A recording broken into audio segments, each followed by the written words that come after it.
Hello, hi, and welcome back. Kitambo I used to hear these people that I follow on different social medias na nini talking about losing audio. And I used to think, una lose audio aje. Like, si umerecord, si uko nayo, like, how does it get lost? Let me tell you, jana nime record a very nice session. It came to about 1 hour. And it was quite nice, about friendship na nini. Let me tell you mine. Okay, after I was done everything, imefika time ya kuedit, my audio is there. When I look at it naona imejiandika vizuri hapo 1 hour, but when I start editing hata ijafikisha sijui, I don't know, 15 minutes. You can imagine the shock. Hadi nikashanga, is it my mic that is not working ama what is happening, because I remember recording everything. Anyway, but now I get it. Ni challenges za kujaribu ku have a podcast. Anyway, alafu sasa jana it was nice. It was a Friday, it was quiet. Sahi kuna a guy who is blasting music like it's the end of the world. I don't even understand why, because tunyumba tu si tukubwa ni tudogo, like you can have loud music that is enough for you. Why do you want the entire block to listen to what you're listening to? I don't get it. Anyway, now I have to reload. Though this time sitaongelelea what I was talking about. Nilipata by the way in the morning, wanaitaje? Wanaitwa IRIP. It's related, I promise. They've done a similar thing that I was doing, though hiyo yao ni tofauti, but it was about friendship. So today I'll try and do both. I record what I had planned for today, and then I try and re-record what I was talking about yesterday. So officially welcome back wenye wamekuja. This is the Young podcast, and today I wanted to discuss something. By the way, with the lost audio, I had indicated that sasa kama ingekuja ya kwanza ingesema what I wanted you to say. But I had said this month is my birthday. In fact, next week. Yes, this week. Today being a Sunday, I'm doing a recording on Sunday 12th. The 12th, I'm only 13. Like, what is it? Woo, 14th. Shite. Anyway, on Saturday 14th, the coming week is my birthday. I'm turning one of these big ages, and it's very, very terrifying. But like I said in the previous episodes, the somber ones, the ones I was talking about depression, na mali ilinihitia nikiwa undergrad, I feel like I only started living the other day. Like after hizo 5 years zimeisha, that's when I feel like I started living. And I feel so young, but my age, it is running me. It is running me. Hii age inanikimbiza. Inanikimbiza mbaya mbovu.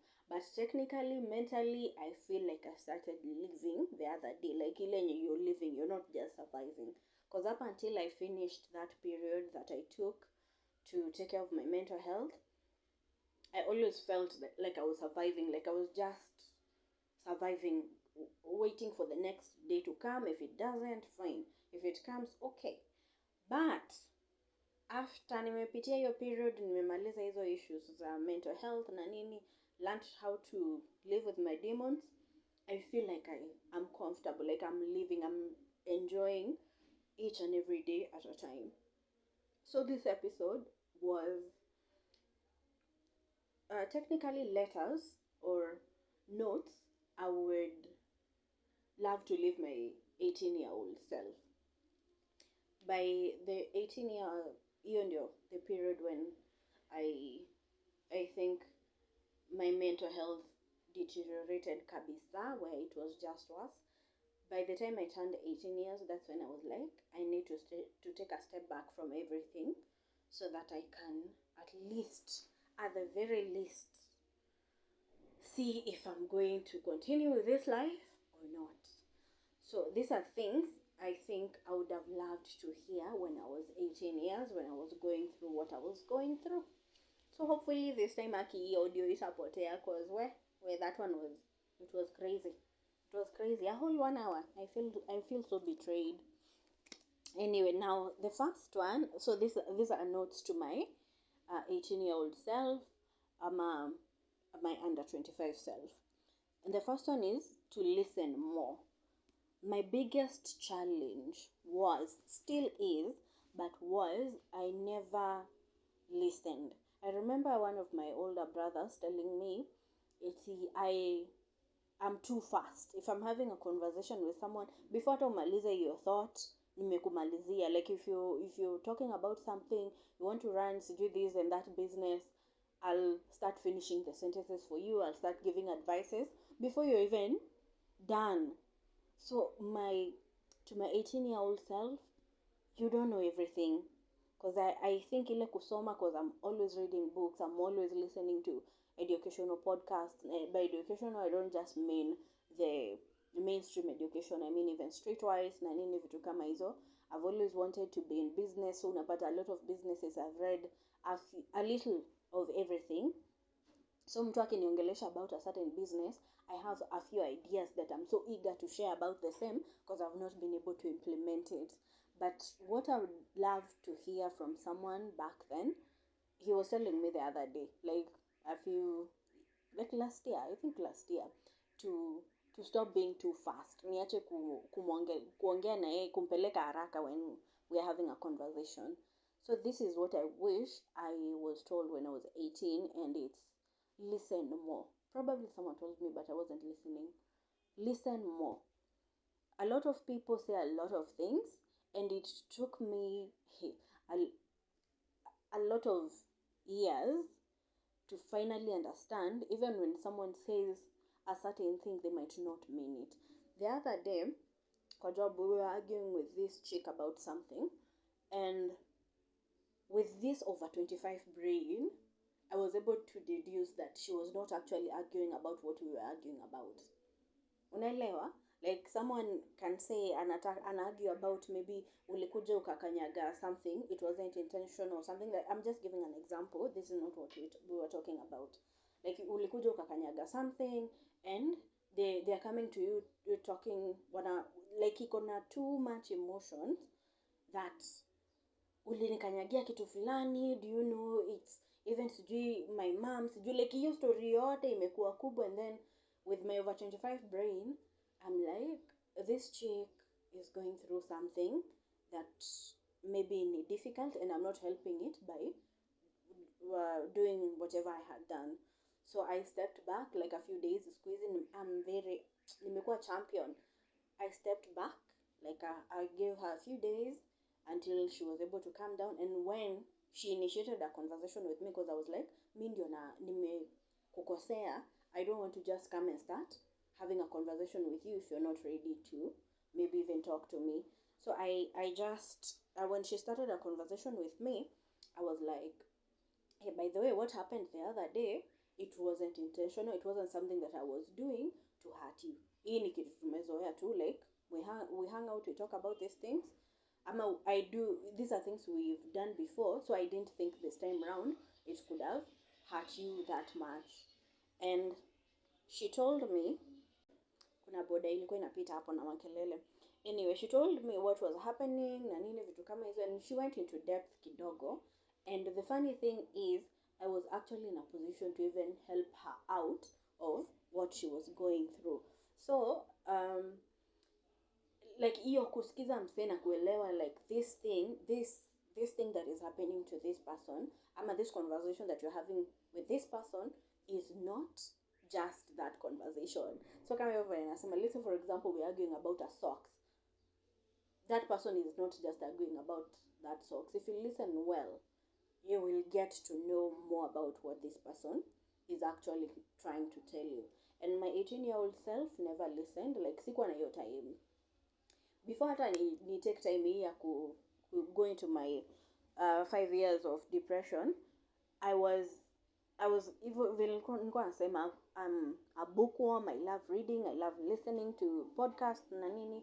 So in my real life, I wasn't listening to people. I wasn't listening when they were saying whatever they were saying. I wasn't listening to hear that people were actually hurt by maybe something that I did. My immediate reaction was always to be defensive. So I wasn't actually trying to connect with these people. So I would tell myself, listen more. Something else I've learned about listening is when you get into older relationships, be it friendship, be it relatives, be it family, you'll find a lot of people uh, don't have the guts to tell you something that is negative to your face. So they'll beat about the bush. Personally, me nikitaka kukwambia kitu and I don't want you to take it the wrong way, I might be sarcastic about something else. So ni wewe deduce from that. But even getting older imenisaidia, because sometimes I'm able to tell someone, by the way, what you did was not good. Like hii kitu umefanya, it wasn't a good thing and it made me upset. But that is only if I care about you. If I don't, whatever you do, I won't even bother you with any information.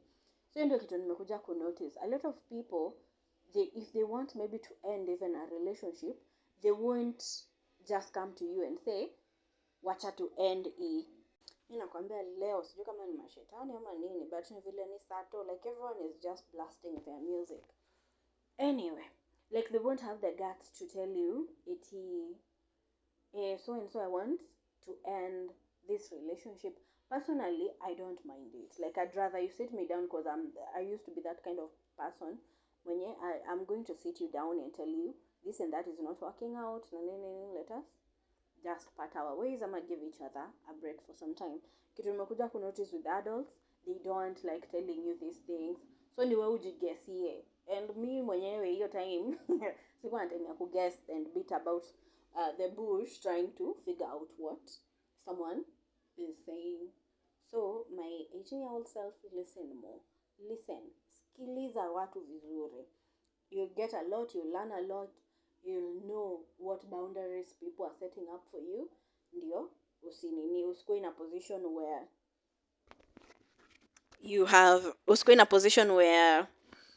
you're hurting people without even maybe knowing sometimes. Without, like, we mwenyewe una hurt watu na hata haujui ulikuwa una hurt watu. You know how scary that is, because when you might think kuna dem fulani I thought we were joking about something and we laughed about it, even the people around were laughing na nini, and then I moved on from it. Then this chick comes around and tells me, by the way, the day you said this and that ilini hurt sana. And this is months later. So I'm like, why didn't you say anything? Because naikuwa atili in a position where I was talking to her in front of people in a way that was disrespectful or anything.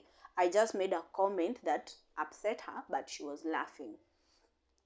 So me, I didn't read ati ni kitu ilimhurt.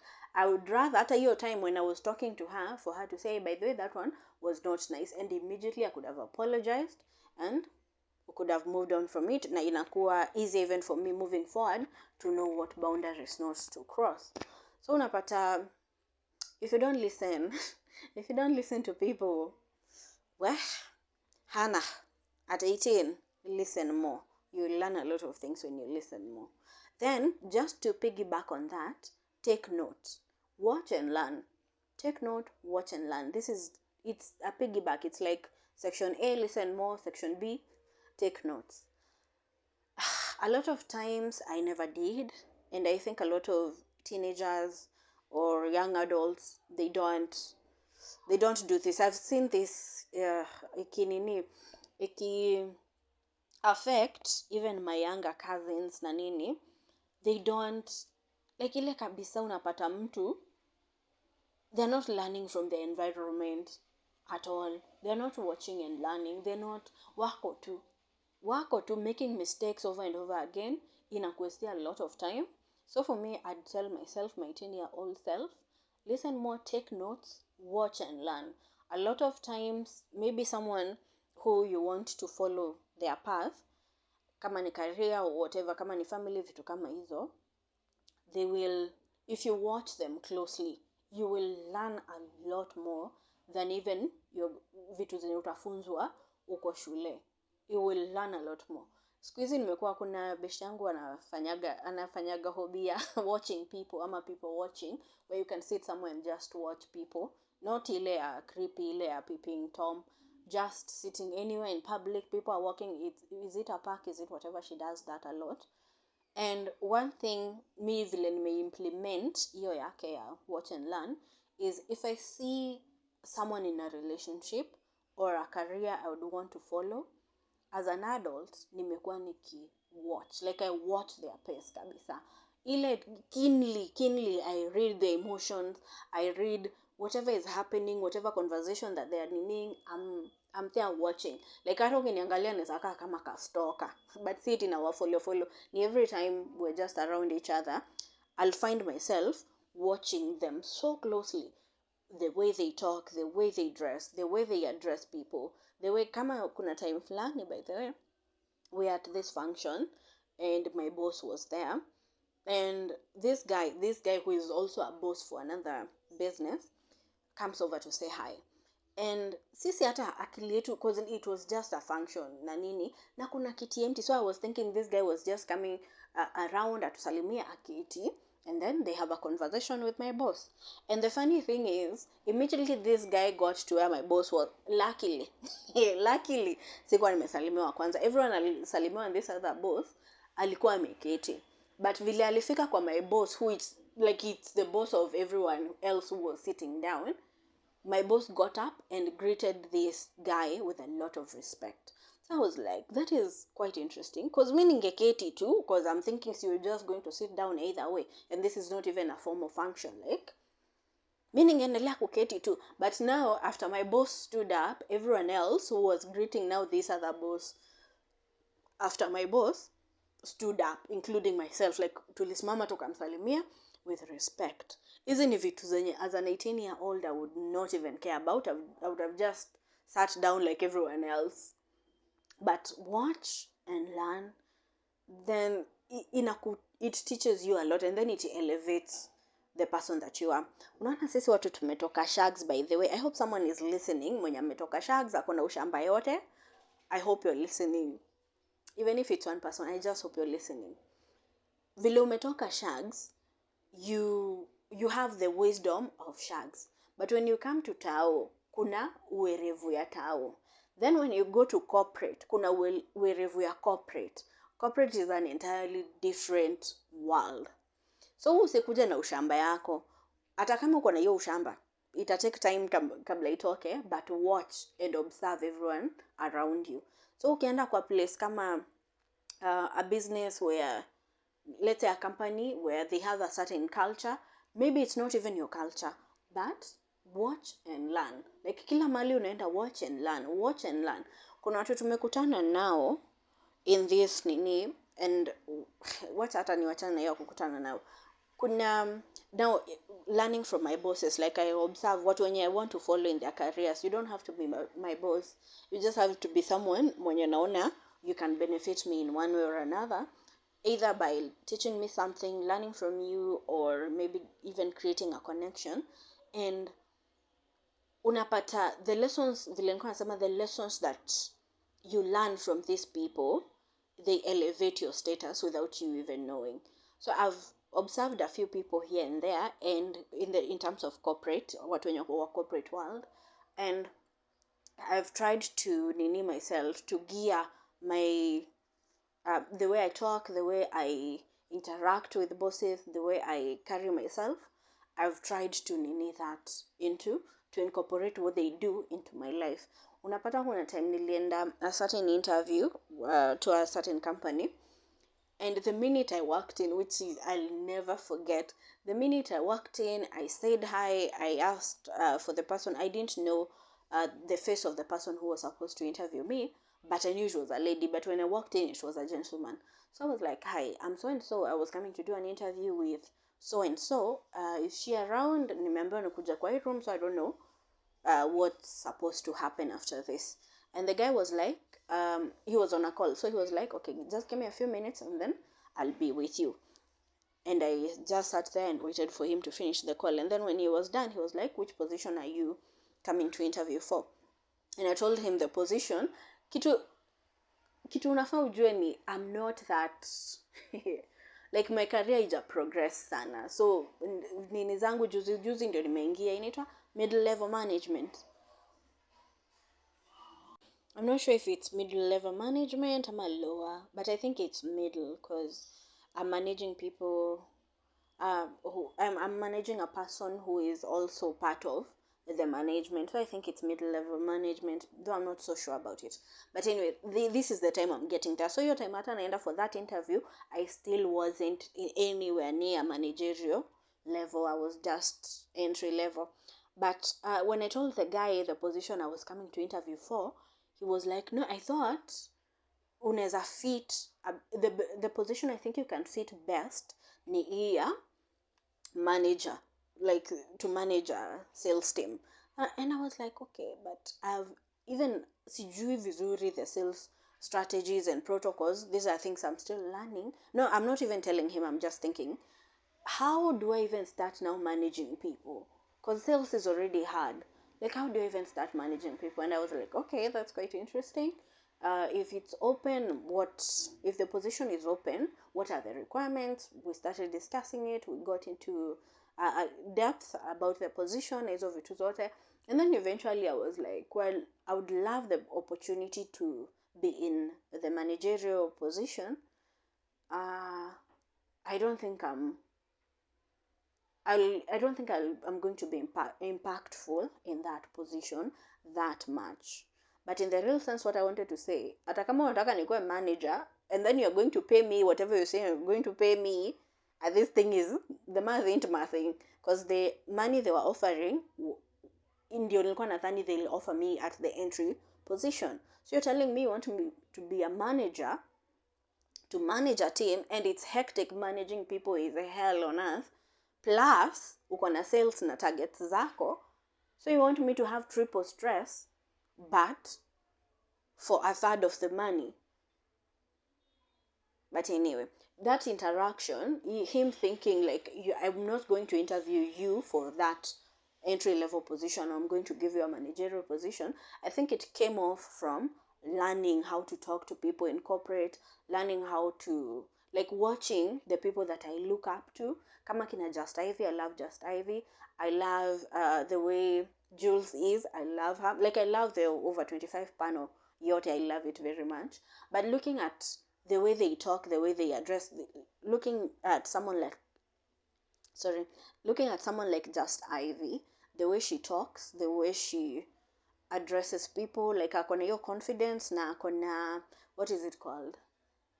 Like, hata kama she does not know maybe what is going to happen next, she has the confidence to ask, and for the person who is being asked to actually get her the information that she requires. Like, hiyo kujibeba in that position, always watch and learn. Nakwambia I can ramble on for I don't know how long, because hizi vitu nimekuja kujua as I get older, they are very beneficial and they are going to help out a lot. The third one, ama the second one, depending with how you take the other two, the third one is don't try too hard. Don't try too hard. Don't try too hard to maintain friendships. Don't try too hard. Ingekuja poa, by the way, but anyway, don't try too hard to maintain relationships with friends, with relatives, with boyfriends, with whoever. Do not try too hard. Do not try too hard to impress people. Do not try too hard to do anything unless it's something that is going to benefit you in one way or another. Like for me with the Y.A.N.G podcast, I'm trying the hardest that I can, because this is my project. This is something that I want, that I nataka I work out. So I'm going to try as hard as I can, no matter what. But here, don't try too hard. Don't try too hard to impress people. I was the kind of person who, when I'm in a group, I'm the jokester, I'm the clown, I'm the one who is trying to make everyone feel happy na nini vitu kama hizo. That is if I care. If I don't care, I don't even talk. Like, nitasema hi na nini na nitakaa tu hapo. Like, I don't even talk. I want to be good company if I don't care about the people around me. But if I do, I'll be the one going above and beyond, trying to make sure that everyone, especially those stories, are jokes. And sometimes, unapata, not even sometimes, most of the times, you trying too hard, it comes at your own expense. If you try too hard to maintain a relationship with someone, unapata at the end of the day, they are still going to end that relationship, and utakuwa waste a lot of your time. And on top of wasting your time, you'll have lost maybe a piece of yourself, because this is how I feel. Like the friendships I tried to maintain even during that depressive period, and the relationships, the boyfriends na nini, every time I've tried too hard to do something for someone else, you end up feeling used, you end up losing a part of yourself, you end up feeling like you betrayed yourself. That is the right term.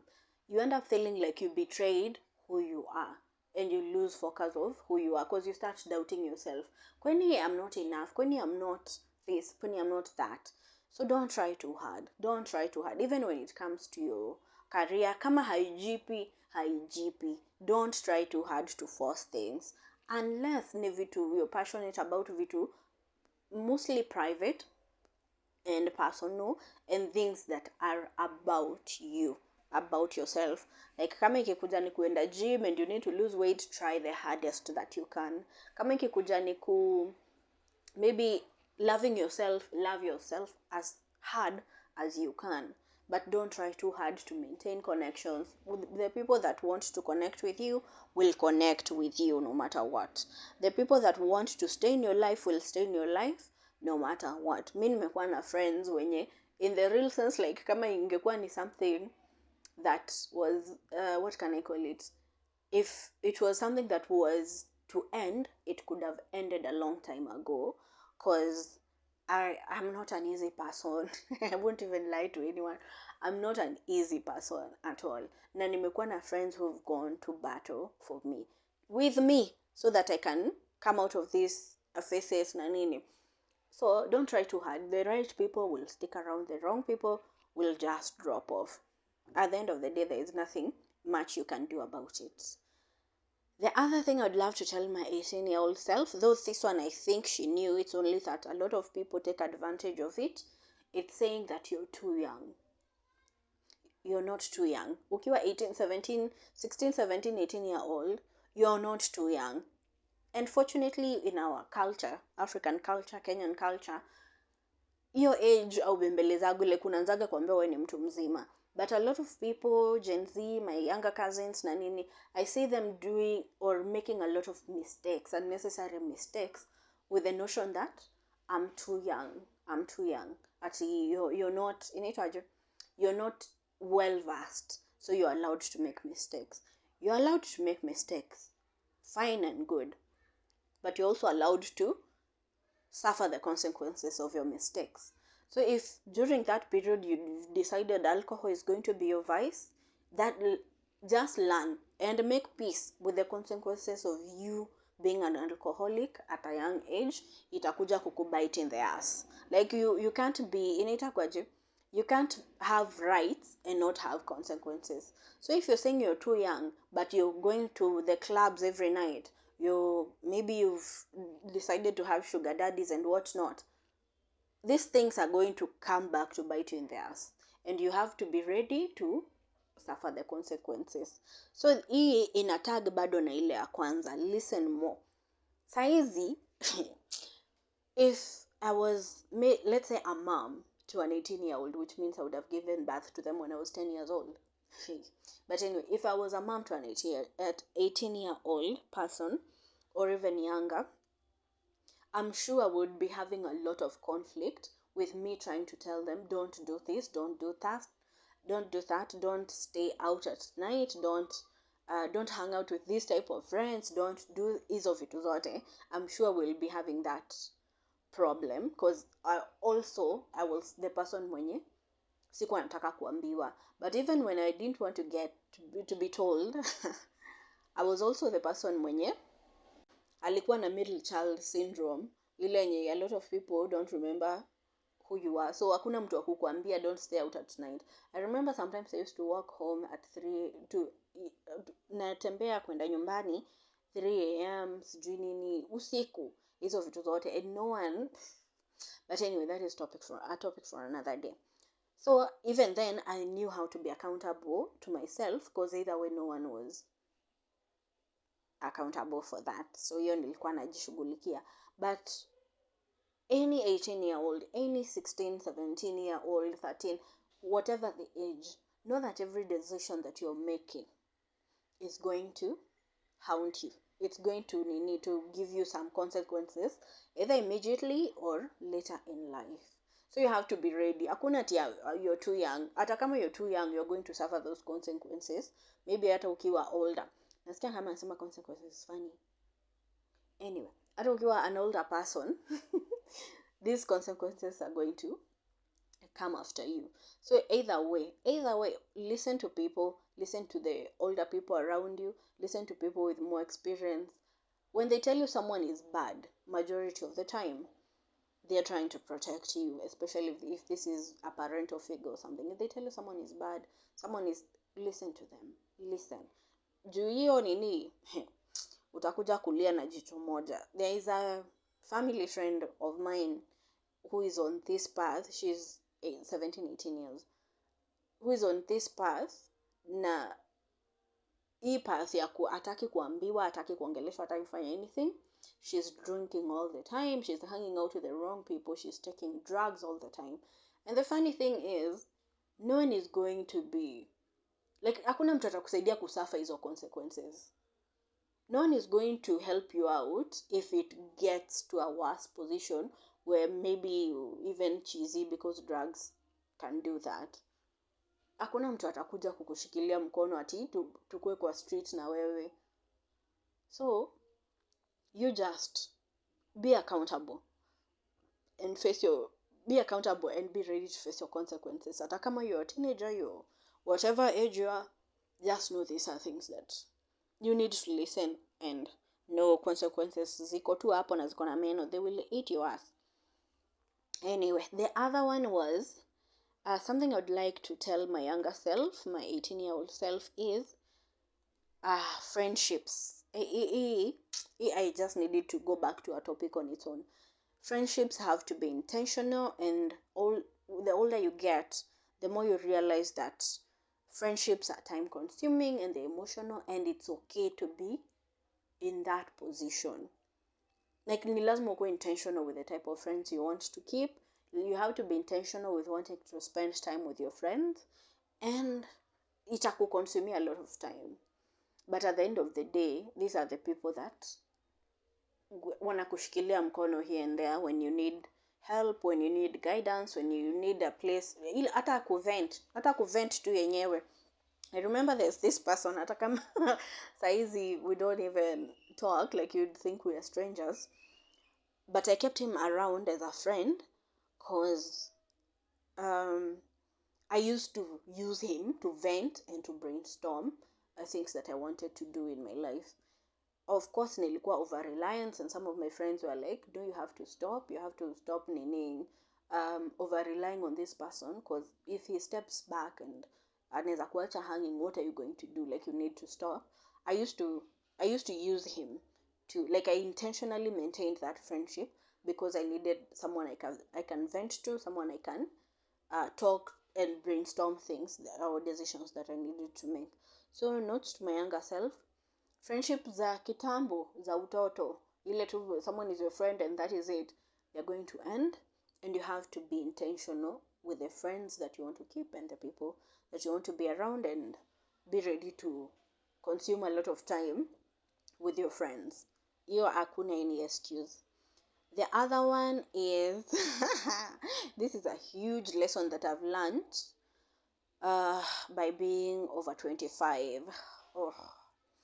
Not by me being over 25, not by being a fan of over 25. Is dating is a different game. What I thought dating was, na vitu zenye nakuja kupata huko nje, no, hazipelekani hata kidogo. Nakwambia msemo ya blast music and a ball, alafu ni music zina bo. Why would you want people to know you have poor taste in music? Anyway, dating is a different game. Dating, I'm still loading. Like, right now I'm still single because I'm like, this is not what I was sold. This is not what I was told that is going to to be. Yeah, this is not what I was told it was going to be like when I started dating. Because me want to huko nje. The other day, this colleague of mine is telling me that you need your husband. She's married. You need your husband, and you need a backup husband, and you need someone to finance your life, and I'm like, what the fuck? See, I thought I just needed someone to love me and that was it. And she's like, no, you need all of these things so that at the end of the day moja ikibackfire uko na zingine tatu.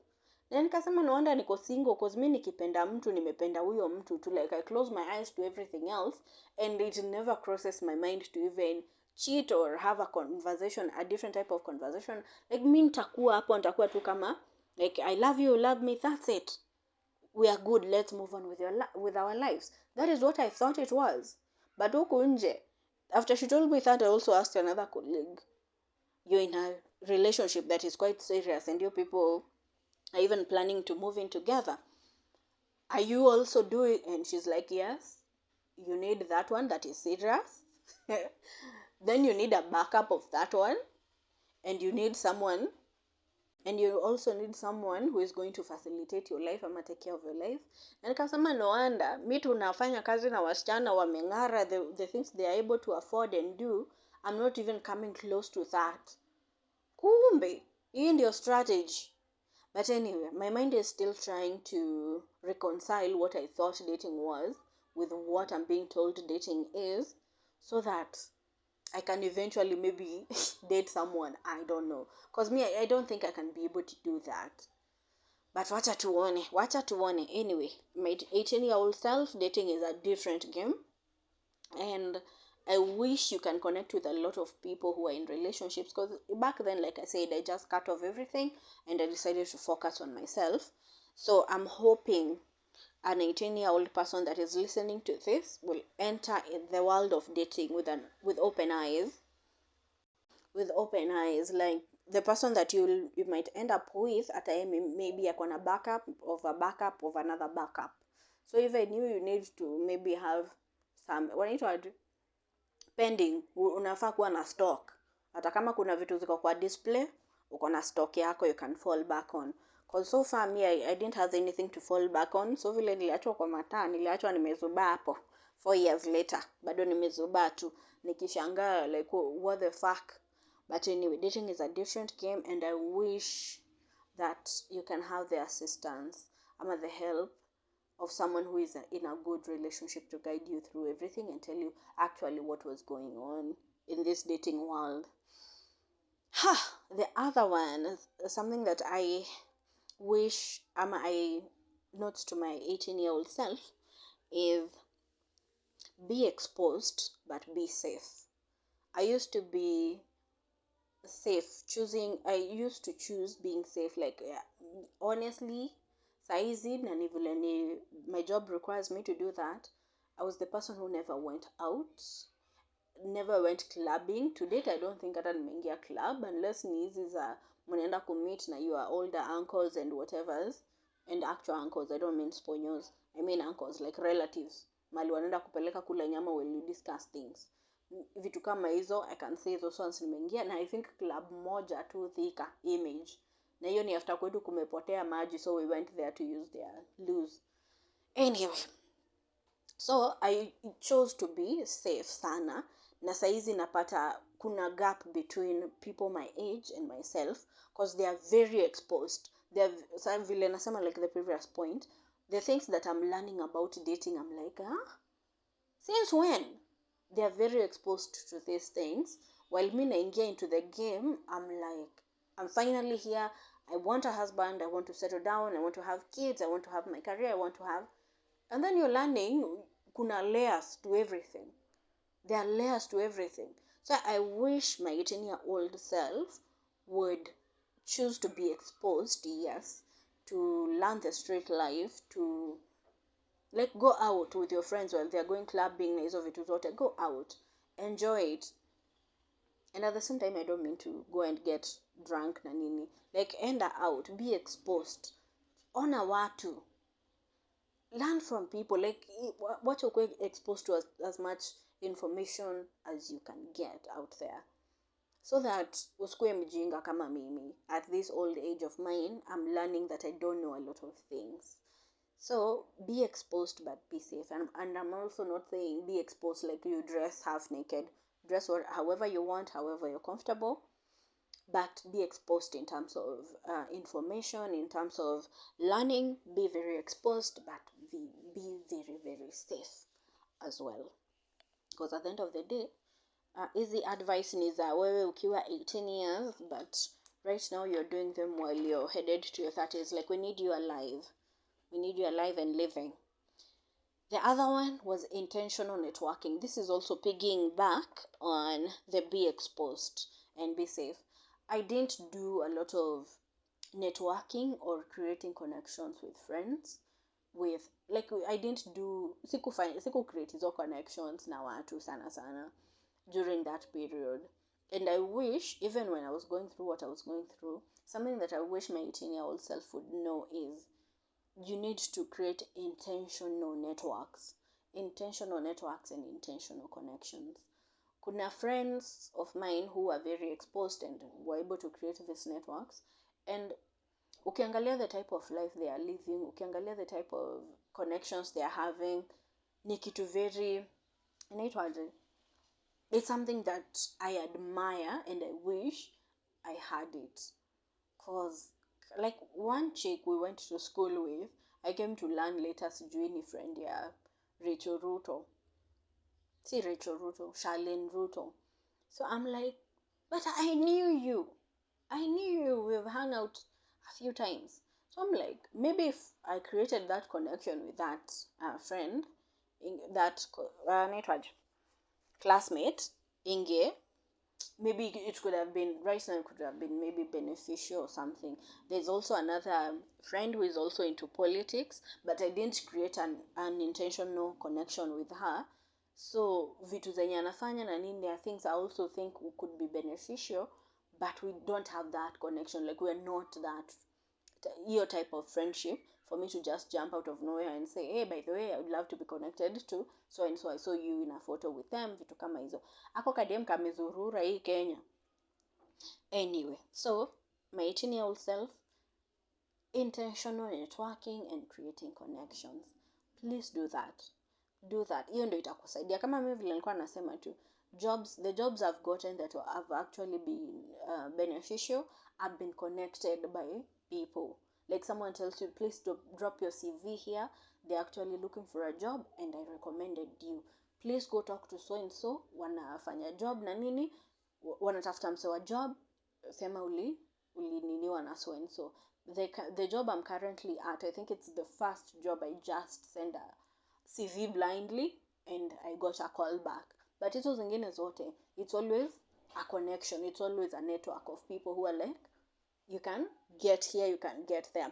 Na vile niko kwa job ya sales, unapata bado the networks that I've had ndio wako, hey, you're selling this and that, sawa sawa, I'll send you this contact, I know they're looking for this and that. Vitu kama hizo, like, you find these networks, they are the ones that are going to help you grow. So create intentional networks and connections. To piggyback on that one, the other one is a career path.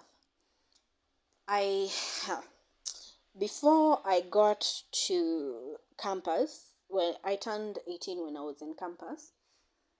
Before I got there, I used to have I think atakuwa the first episode I talked about this. I used to have my life set out from a very young age. I don't remember when, but I used to have my life yote, like I could see it from a very young age. I wanted to finish class 8, I wanted to finish form 4, I wanted to go to a private university, like hiyo ikuwa a question. A private university, I wanted to, nikimaliza hiyo, wanted to get a great job. I even knew the salary that I wanted to start with. Na hadi wa leo sijaifikia hiyo salary. Anyway, I knew the salary I wanted to start with. I also knew the car I wanted to drive. I knew how I wanted to dress. Like, hizi vitu zote, I had them mapped out. But then I got to, now, hiyo period ya kukuja 18 na nini. But then I got to my first job. And by the time unaenda hiyo interview, like, whatever you put on the table is what I'm going to take. Mimi ukiniambia unataka kunilipa 10k, nikitoa 6k ya fare, hiyo 4k italipa rent. Hizo zingine we'll figure it out later. Like, I didn't, what is it called? By the time I got there, I was so humbled. My entire life was upside down. I was like, let me just do this. What am I talking about? Your career path. Itajipa. Itajipa. It will, to like itajipa. Don't force it. Whatever comes, take it. Juzi, I'm talking to this older gentleman. He's maybe in his late 50s or 60s. I normally go to buy eggs from him. So he was like, hey, I've not seen your sister in a while. And I was like, yeah, she went to Nairobi. She's gotten a kajobo, mali anashikilia. And she's like, I have this daughter. She's at home. I'm at home for 1 year now. And alifanya sijui ilikuwa economics and what ama ni business and what, I don't remember very well, but hajapata job so far. And my immediate response was, sales, the industry of sales and marketing is always employing people. Just get her to send her CVs out to, like hata ukiingia tu online utafute sales and marketing, unakuaga na job kama 200. They are always employing people. Sales inakuaga always, sales and marketing always employing people. And do you know what this dad said? And I don't blame him. Do you know what he told me? Eti, hey, sales inakuaga ngumu sana, ako akawezi fanya hiyo kazi. And I'm like, okay then, ajasafa, wacha agongwe na miaka vizuri, then she will know. So like, ye mwenyewe ndiye atajua. What am I talking about? When it comes to your career, right now I'm in a career I never thought I will be in. I didn't even know it existed. And it's the career of sales and marketing. At a campus nikisoma, I was studying business IT na nini, and I choose business IT because ningesema nasoma IT pekee, singelipiwa fees. I don't think ningelipiwa fees. Because hata niki-apply, I think I applied for BCom. They wanted something in business. So I combined business and IT. And before then, I was doing economics and sociology at a public university. Before that, I thought, once my first choices zilikuwa law, journalism, and I think it was criminal something, investigative, kitu kama hiyo, in those lines, those three. So I was like, if I don't become a lawyer, I don't mind being a journalist. I love journalism. I love people in journalism. Like, these are things that I could have done. So in my mind, I was like, I'm going to end up being a lawyer, because that was my first choice. Then, hey, hiyo ikikosekana nitafanya nitafanya nini, journalism. Hiyo kishindikana, kwa sasa hizi ni vile tulikuwa tuna apply nini za job. Siku hizi inaitwa COSIPs, but hiyo time ilikuwa inaitwa job. Hiyo kishindikana, I'll do criminology. Ama criminal studies. I don't remember very well. Let me tell you minor. Niliitiwa, unaona sikuna kuaga na the first 3 choices, and then kuna hizi 2 za mwisho additional, like hata mimi nikijaza mwenyewe I don't even remember where I wrote economics and sociology in my application, but it was there. So they chose the list of my interest zenye unaambiwa tu ujaze, bora ionekane umejaza zote 5, but they're going to select one of the 3. Now, so unaona, like, my mind was set on what I wanted to do and what I wanted to become. Mimi namaliza shule na gongwa na life, una rent, una food, you don't have anything back and forth, you don't have anything. And the first job you're getting near sales and marketing. And even the person interviewing me told me, are you sure you're going to be able to do this job? And in all honesty, I told him, if you send me away, I don't have rent. I don't have food for this month. Like, if you turn me away, just know, like, hiyo itakuwa like, this is my only hope. So give me the opportunity. Let me show you I can do this, because mahali nimefika, I don't have any other choice. Like, I have to make it work or make it work. And he was like, sawa, we will get back. And I'll give a story of how I got that job, because eventually they weren't going to get back to me. They were going to get back to someone else, and they got back to me by mistake. So I mean, I show up on the first day of the job, and he's like, you're not the person, you're not the one we were calling back. Na nikamwambia mimi ndio nimefika. And he was like, you can go ahead, you can start. And I'll give a story of that Kajo, because that was my first boss, and he was beautiful, a beautiful human being. Not even beautiful in terms of face na nini. He's whatever, but he has a very beautiful soul. Anyway, so hiyo ndio iliniset on this career path that I'm on. And 6 years later, I look at it and I'm like, I'm enjoying what I'm doing. I'm actually enjoying what I'm doing. I don't think I would have survived sitting in an office for 5 days a week. I love that I'm able to travel. I love that I'm meeting people. Every day I'm meeting new people, interacting with new people. Ni challenging na targets na nini hizo vitu zote, but every time you close a deal, every time the client amelipa his final payment, you feel like this is it. It feels like an orgasm somehow. Not even an orgasm. It feels like it feels like a high, if I'm not wrong. Like you umefika euphoria. Yes, you feel like it's euphoria. It's something that I've actually come to enjoy. So to my 10-year-old self, itajipa. Whatever path comes, you just take it, make it work for you. Itajipa. Later, ukifika down the line, because the point is to survive. The point is for you to be able to make money, to be able to meet your basic needs. By the time inafika, you need to go back maybe and study. You need to go back and do whatever project you're passionate about. Well and good, you'll be able to do it. But don't stress about your career at that young age, myself included, because I was very me niliset I think niliset my mind kitambo as a young person. Like I said, like I knew the path I wanted to take. I knew even my first salary. Let me tell you mine. And then my first salary, the actual salary that I got paid tunalipo at the end of the month was 2,500 shillings. It wasn't even 0.001%. But anyway, it is what it is. We are where we are at. Now, the other one after career path, like don't stress. It can choose you, so don't be too hard on yourself. Like your career will find you. Eventually itakupata mali itakupata.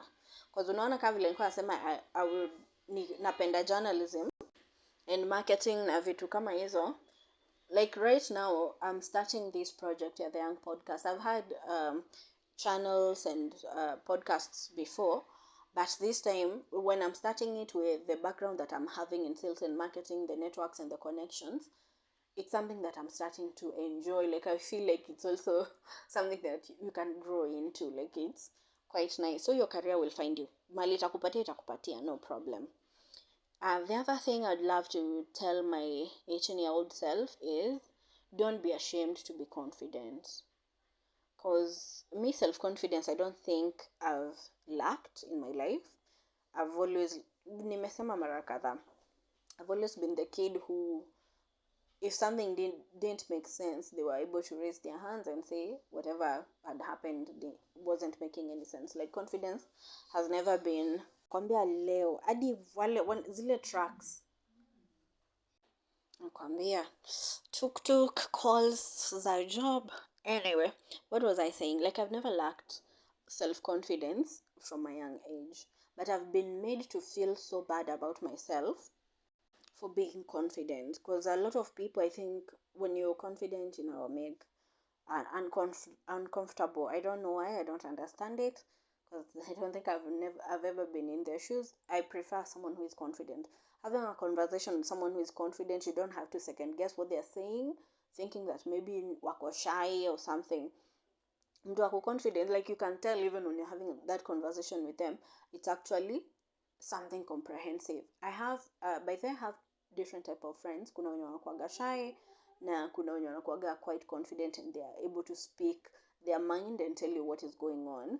And most of the time unapata, if I have a serious thing that I need to discuss with someone, I go to the confident friends, because hao wana nini inaitwaje, they don't have the fear of letting you know that you're the one in the wrong in that scenario, that maybe you're sending to them, you're telling them ati kuna kitu ili happen na nini na nini, and then they're like, by the way, kama ungefanya hivi na hivi ainge end up hivi na hivi. Like, they're not afraid to let you know when you're in the wrong.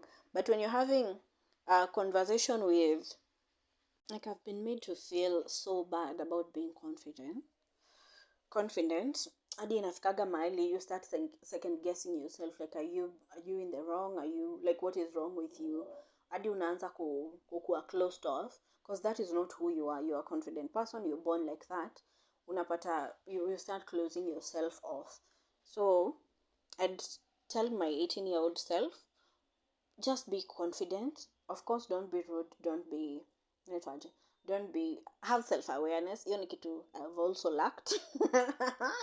I'm still working on it and learning. Be self-aware, but don't lose your confidence, because kuna a few years there that I wasn't that confident, and a lot of opportunities passed me by because I was made to feel like I didn't deserve it. Like, uko confident na una pesa, like, what is that?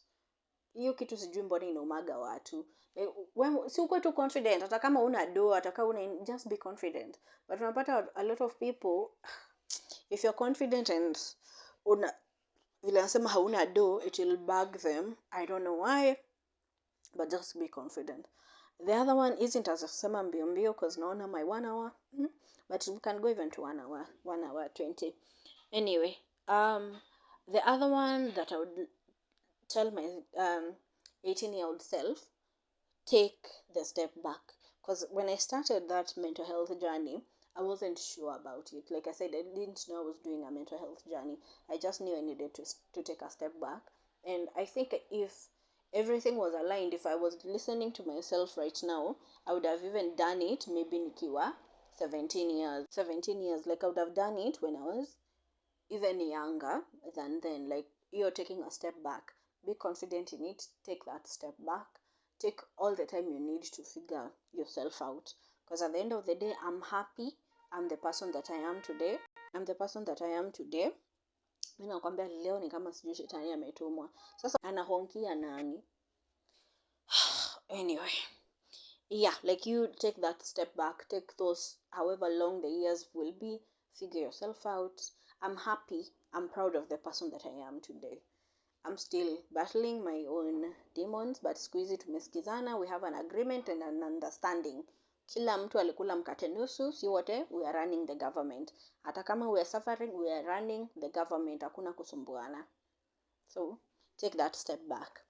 The other one is, things will align, things will work out. You just work hard, be yourself, and things will align. Hii nimerudia mara mbili. Things will align. Work hard, be yourself, things will align. Kuna point nilikuwa nimesema about being too hard on yourself, and I've been my worst critic. When I was going through my depression, I was listening to this Eminem song, rap, and I think one of the sentences in that rap was, I'm my worst critic. Like, watu huku nje, they can tell you a lot of things, they can do all those things, but wewe mwenyewe, when you become too hard on yourself, you'll find you're the worst when you're unajitocha.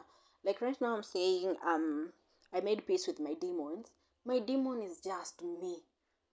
Kuna wewe mwenyewe tu, like, even when you dress, unashinda ukijiambia you're not looking good enough. Ulitoka kwa nyumba ukifeel a lot more una feel like uko poa, umeng'ara na nini, that new outfit is coming along nicely, and then the minute I look at myself, maybe in the mirror, ama hizi dirisha za banks, the ones that are usually inaitagwa one way ama two way, I don't know, one way, I think one way mirrors.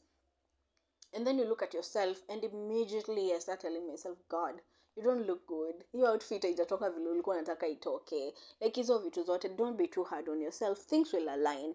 Hata kama you've not gotten your salary, the one that you are targeting for your first job. Okay, I wanted to earn good money when I was 23, like nikimaliza campus. Well, shock on me. Anyway, but things will align. Eventually, things will align. Your path will be clearer, and you'll find a lot of peace just following it and continuing. And then the funny thing also, God put people in your path to guide you along, na kila mtu atashikilia face yake hadi amalize, and then when they're done they drop off. I don't know why.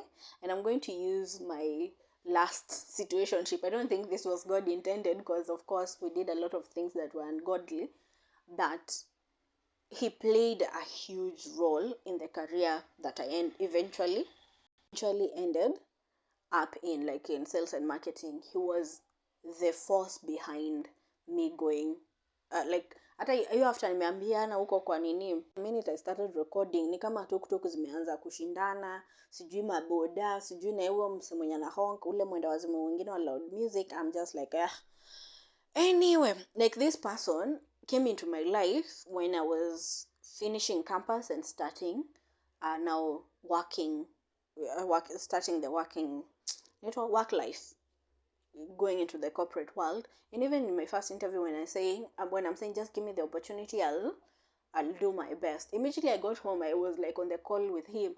Hi, hii job na nini wanataka hivi na hivi na hivi na hivi. And he was like, I can give you a list of people that you can talk to and you can work with them, vitu kama hizo. And then eventually it worked out. Like the path that was so dark, he was right there to guide me through it. In as much as I don't like him right now, he played a part in it, and he played a part in me being confident in the decisions I was making in that career.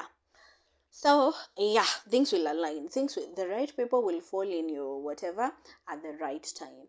Like right now, the job I'm at, when I started it, I told one of my bosses, if you had the opportunity to go to this networking event, nanini, and you're unavailable or whatever, for whatever reason, I don't mind filling in for you. Like these are things I'm excited about. I would love to go join na vitu kama hizo. Because yeah, hata before, like my bosses, I always told them, if there's an opportunity for me to go and learn more, connect me to it, because I work on more experience and more networks than I do. And it actually worked out, because for the first time I have a boss who is like, hey, tomorrow there's this event here, I'm not going to make it, please go on my behalf, please. And you're able to sit at tables that you thought you would never sit at. Na sasa hata mimi nikienda huko, I go back to the other point ile ya kwanza, watch and learn. You go into those rooms, you watch people, you have discussions with people, and unatoka hapo your eyes zikiwa opened to another world that you didn't know existed. So things will align. You just work hard, give it your best, but things will align.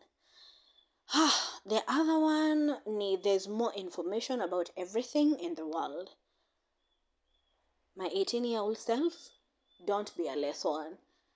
Yeah, usiitikie kuwa bad example. And it applies to a lot of people. You don't need to learn by your own experiences. There's more than enough information running around in the world for you to listen, for you to read, for you to do whatever and have it. By this I mean, even when it comes to contraceptives, you don't need to experiment with your body. To my 18-year-old self, you don't need to experiment with your body. By the time I learned into depth about contraceptives, I had already made a terrible mistake that ended up with me gaining a lot of weight, because I wasn't supposed to take that type of contraceptive. So, and I'm always big on contraceptives. I'd rather you prevent it than you have to abort it. So either way, like I wasn't informed enough, and it's by my choice. Like kuna more than enough information for you to learn and for you to know better. So don't hiyo nilijitumia vibaya. I used myself very very negatively, and from then onwards I've been very clear. I'd rather the relationship end hapo mali tu iko. Like the minute it starts getting serious, I'm that kind of person who tells you, I'm not going to use this, you're going to bag the sniper. I'm not going to put myself through hell again to add, like nilitoka from sijui 50 something kgs saizi. Anyway, I'm not going to put myself through shit so that, no, you are going to bag the sniper. You take care of that. Anyway, I wish I need more information. I wish I had this information before I even started getting into this relationship so that I could fornicate. Anyway, now your information, don't allow yourselves to be, don't experiment with your body when it comes to your contraceptives. Like I said, I think it's one of my biggest regrets. The other one is, don't be a lesson when it comes to even your career. Don't take just steps just so you can take them. Learn from someone, talk to someone else. Hata ukiweza ingia online siku hizi, like, you just need to get online. You can read and understand a lot of things. You can read and understand a lot of rights when you're in the corporate world, when you're even in a relationship, even in a marriage. You need to understand everything that is going on, even unaiweka in a legal perspective. You need to have all that information. Yes, like, kuna more than enough information. Don't allow yourself to be a lesson. The other one is ask. Unasikia huwa msee sijui anashinda akihonkia nani, like, you just get out and go to the person that you are honking for. He has been honking there for, I think, 30 minutes now. Anyway, the other one was ask. Always ask. By this, what do I mean? My 18-year-old self, vile nilikuwa nasema, like, I've been confident, but kuna period yenye people made me feel like I was in the wrong for being confident. And your period, like I said, I lost a lot of opportunities. And right now, what I would want to hear at 18 was, you can always ask. Just ask. Ukiambiwa no, that is fine. Your responsibility goes back to the person who told you no. Like, you don't have to worry about it anymore. Ukiambiwa yes, then that's a good thing. You're able to proceed. You're able to go do whatever you want to do. My confidence ilifanya I get into the first relationship ever, because I was the one who asked this guy if I went up to him. I told him I found him attractive, nini, and if he wasn't seeing anyone, if we can see each other. And in as much as I eventually ended it, it was the first relationship that set up quite a high standard for me. Like, saizi, like, no matter who I'm dating, yeye ndiye anakuwaga litmus, because he treated me very kindly in that relationship. In as much as ilikuwa na issues zake, but he was very kind to me. He taught me a lot of things, because before I was never in a relationship. He taught me a lot of things, even about the female body, that I didn't know. Well, the devil is a liar. Anyway, like, he taught me a lot, and he was a man's man. Like, he wasn't uncomfortable with someone asking him to date them. He was comfortable with taking care of everything. Ndio nasemaga, sometimes we get spoiled, and then watu wana to blame for being spoiled, but ni hao tu ndio wali to spoil. Like, in my first relationship, I wasn't allowed to cook. Of course, alikuwa anasema wakikuya tujui kupika, but anyway, I wasn't allowed to cook. I wasn't allowed to do, like, heavy labor na nini. No matter the scenario, if he was around at my place, he would do the manual whatever. Like, he never hakuwa na any qualms about anything. If I was at his place, he would do whatever. I never even atini bend over nifue nguo zake. He would do it himself. If I wanted to help, that was fine, but he would just do it himself. Like, hiyo standard nilikuwa nimewekwa. Mimi kuna time hadi I think aliniachaga na ATM yake. Sikia huyo msee akihonk. I feel like I can go to the balcony and tell him to stop. Anyway, there was a time I spent the whole day with his ATM card, and I had the pin, and I was like, are you trusting me? What is going on? And he was like, in the evening when you're coming, nini, you PTR, sijui the ATM, whatever, get me some cash. I need cash. And I was like, okay, sawa. But anyway, that is the standard. Na hiyo ni before I even turned 20, ama 21. Like, before I even turned 20. Like, that was the type of relationship that I had. So right now, if I get into any sort of relationship, I'm like, you start acting weird and entitled, I'm stepping out very fast. Because that is not what I was need. You can always ask. Even when it comes to your job, if you see an opportunity, of course you have to be gentle about it. You have to be diplomatic. But if you see an opportunity, a blank, wanitaje, mtu amekuita ama mtu ametoka and it's a position that you'd want to do and you think you're equipped, ask. Go to talk to your boss. Naambia, this position, are you feeling it? Yes. What are you looking for in a person? Because I would love to apply for this position. When it comes to even relationships, if someone is acting weird, don't be afraid. Because like, I've let go of a lot of relationships because I was afraid to ask. Ni friendships, I was afraid to ask someone what was wrong. So I'm like, unaringa, una nini, well and good, that is it. And then you later end up feeling regretting, sorry. You end up regretting that you let go of that friendship, but because haukuuliza. So always ask. There's nothing wrong in asking. The minute someone ameact weird because you're asking them something, the burden in a fall back on them. So it's no longer your problem. You asked, you're told no. Na akikuongelesha atake na like hiyo ni shughuli yake. Wewe uliuliza and that was it. Anyway, the other one, nimesema nitanini pole pole, but nitanini haraka, but anyway, the other one is, don't give all of yourself to everyone ama anyone but yourself. Saizi, the battle I'm having in my mental health journey is giving myself to me. Like, mimi kujiprioritize. Mimi kujieka. Like, inaitwaje? Like loving yourself. Kuna juzi I was watching a certain clip on YouTube, and this guy was trying to imitate someone who was very selfish, and he had a mirror in front of himself, and then he's marrying himself. That is the type of scenario I'm talking about. Giving yourself to yourself.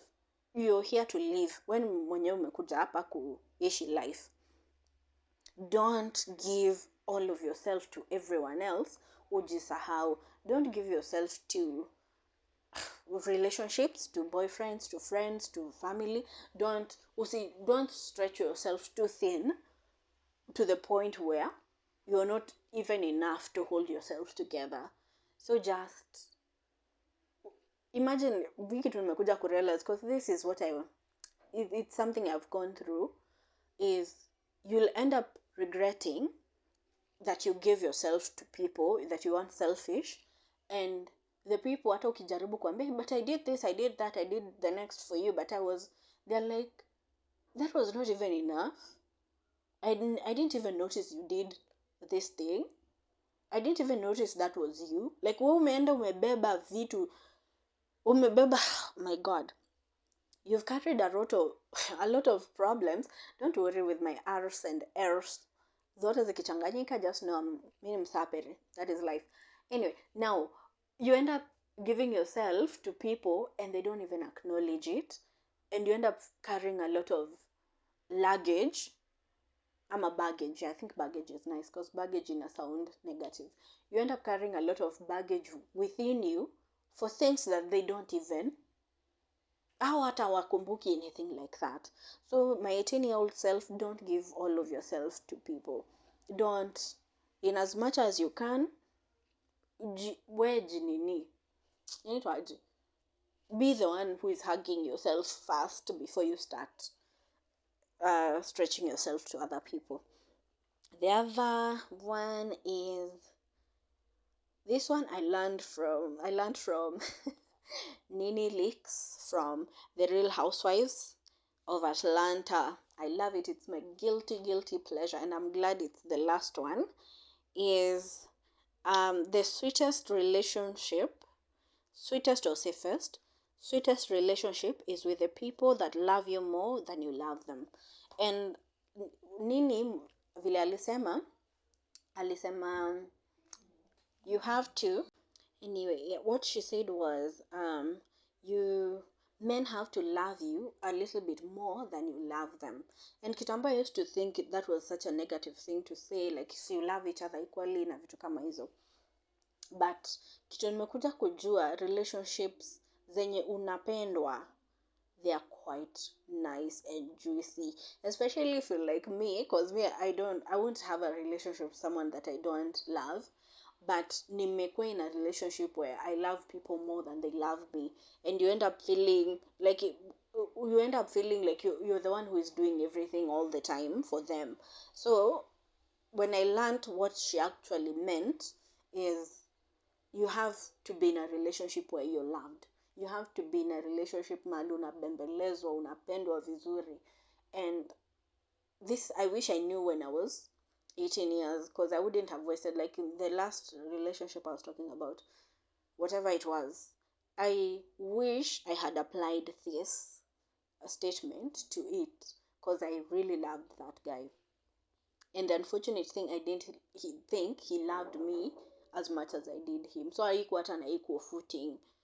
So I wish my 18-year-old self knew about this, that you need to be in a relationship. Like, for you to be in a safe and sweet relationship, the person has to love you more than you love them.